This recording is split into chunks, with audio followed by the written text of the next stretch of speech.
ចំណងជើងរឿងរ៉ាវមេរោគអេដុត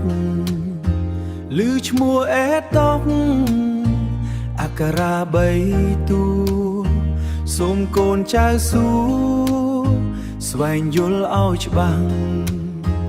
មេរោគមួយនេះសាហាវទន់ខ្សោយកាលណាវាចូលក្នុងឈាមរត់ស្របវាលុកឥតឈប់ប្រព័ន្ធការពារធ្វើឲ្យរាងកាយងាយកើតរោគាជំងឺនានាជ្រៀតជ្រែកបៀតបៀនចំឡងតាមឈាមតាមការរួមភេទមិនបានបង្ការតាមហេតុការមានបញ្ជុលសើរាំងរួមកុំបីបំពេញ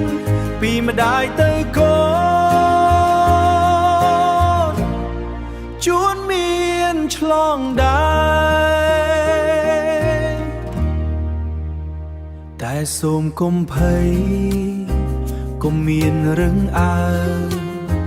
អ្នកផ្ទុកមេរោគជារាខ្មែរយើង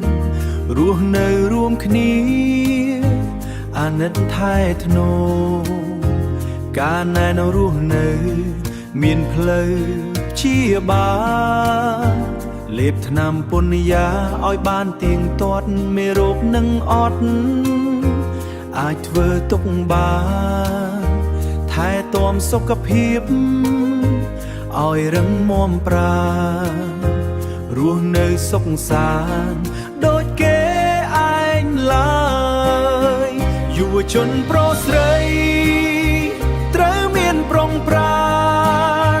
ការពារខ្លួនប្រាណកុំបីធ្វេសប្រហែសស្មោះត្រង់មួយនឹងមួយជាឆ្ងាយពីអា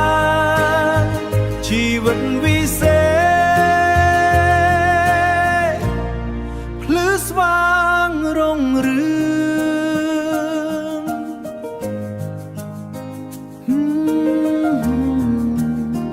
ជីវិតវិសេសភ្លឺស្វាងរុងរឿង